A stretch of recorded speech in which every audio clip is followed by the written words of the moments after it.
Hi boys and girls, welcome to Everyday Math Lesson 8.3, Collections of Things.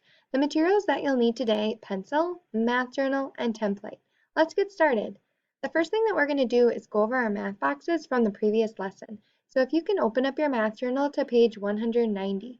If you're noticing that you have any mistakes, please fix those with your pencil and eraser. So for the first question, it's asking us to fill in the missing numbers. So they gave us the number 189. I know 10 less than that would be 179. And then I know 10 more would be 199. Then one more than 189 would be 190. And they gave us 200 already. Looking at the second set, they gave us 156. I know one more would be 157. They gave us 167, but I know 10 more would bring me to 177. For question 2, I know that 1 hour is the same thing as 60 minutes. So then half of 60 is 30. So a half hour equals 30 minutes. And then a fourth, that's half of a half. So if I think of what half of 30 is, half of 30 is going to be 15. Or I can think there are 4 15s in 60. For question 3, put a line under the digit in the ones place. So I have in the number 479 a line under the 9. In the number 364 I have a line under the 4. In the number 1796 I have a line under the 6. And in the number 5079 I have a line under the red. I have a line under the 9. For question 4, color half of the set of green. So you can see I colored 1, 2, 3, 4, 5, 6 of them green because there was a total of 12 and half of 12 is 6. For question 5, measure the length of this line.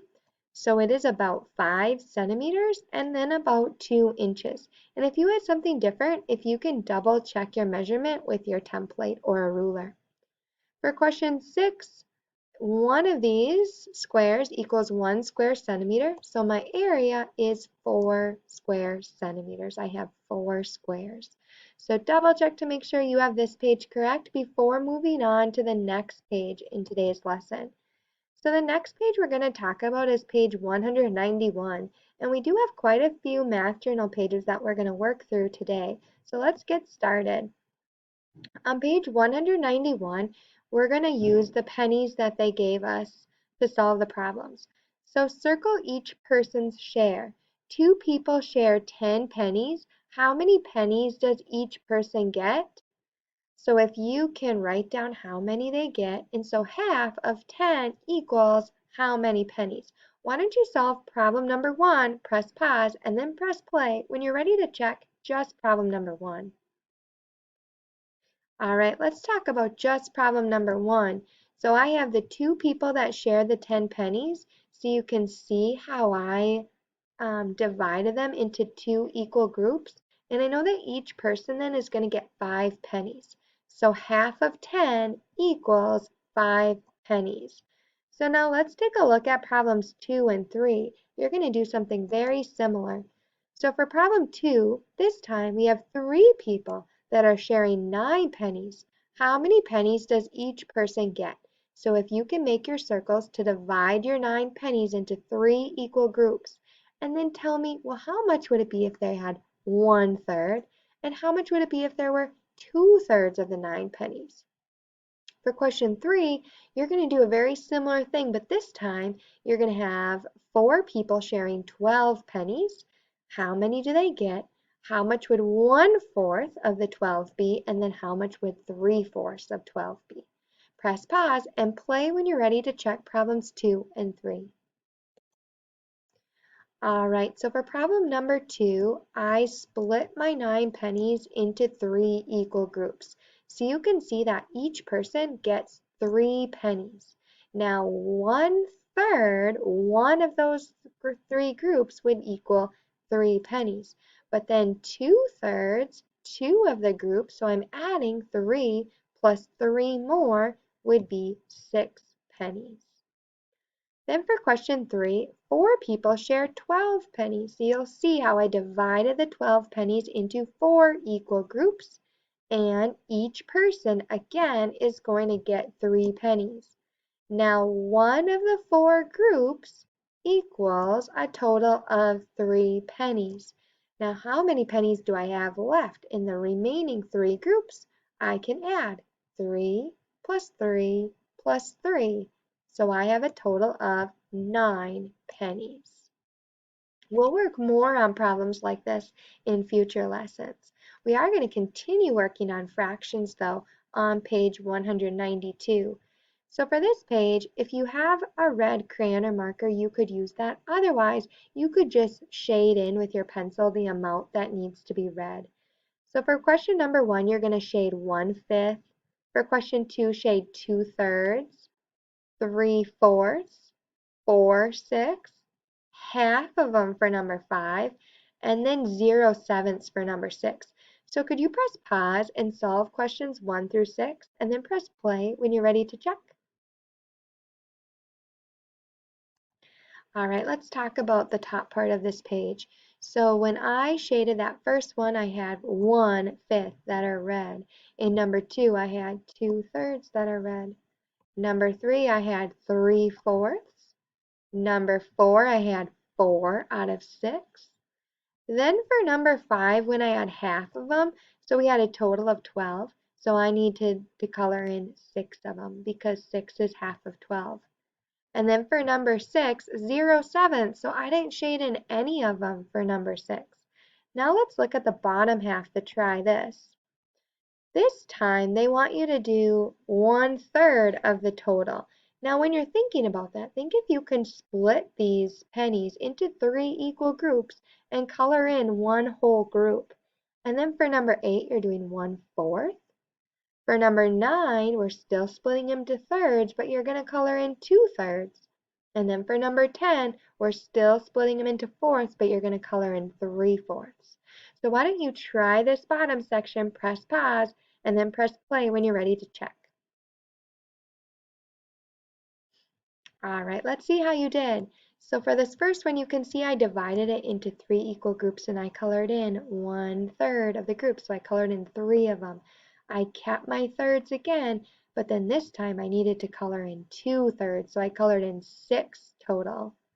Then for number 8, we were looking at fourths. So I divided them into 4 equal groups and I colored in 1/4 or 2 of them. And then for the last one, I kept my fourths, but this time they wanted 3/4. So I needed to color in 3 of those groups, and so I had a total of 6 of them. So double check to make sure you had yours correct before moving on to the next part of the lesson. We'll now look at page 193, and this is very similar to what we were working on in yesterday's lesson. So you're going to use your template, and you're going to divide the shape into 2 equal parts, and then color one part. Tell me what part is colored and what part is not colored. Then you're going to do the same thing for number 2, except you're going to divide it into 3 equal parts and color one part. And then divide the shape into 4 equal parts, color 2 parts. And for question 4, divide the shape into 4 equal parts and color 3 parts, and then answer the questions about it. So why don't you press pause, solve, and then press play when you're ready to check. All right, second graders, and if I'm about to reveal an answer that you haven't solved yet, pause as often as you needed. So for the first one, it says divide the shape into 2 equal parts. So I have it divided like this. You also could have divided it differently, but then I needed to color one part. So you can see that half of it is colored and then half of it is not colored. For question 2, I divided it into 3 equal parts and then I colored one part. So you can see that 1/3 was colored and 2/3 was not colored. For question 4, I divided my shape into 4 equal parts and I colored 2 parts. So you can see that either 2/4 or you could have also put half was colored, and then the same thing, 2/4 or half was not colored. And then for question 4, divide the shape into 4 equal parts and color 3 of those parts. And you can see that I had 3/4 that were colored and then 1/4 that was not colored.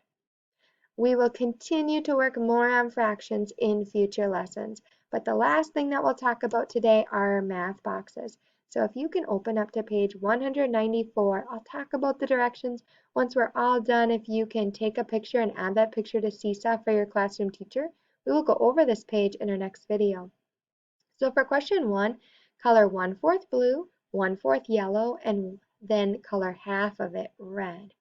For question 2, circle the figure that has only one line of symmetry, and then draw the line of symmetry. For question 3, complete the table. So they're telling us that 1 yard equals 3 feet. So then what if we had 2 yards? How many feet would that be? And then when we're given the feet, then we need to do the opposite. Try this the best you can. If we need a little extra help with this one, we can talk more about this one in our next lesson. Question 4, show one way to make $1.28. Question 5, circle the event that is likely to happen. And then question 6, which unit makes sense? Choose the best answer. So a can of soup may weigh, what do you think, 8 ounces, 8 cups, 8 pounds, or 8 feet? All right, I'll see you next time.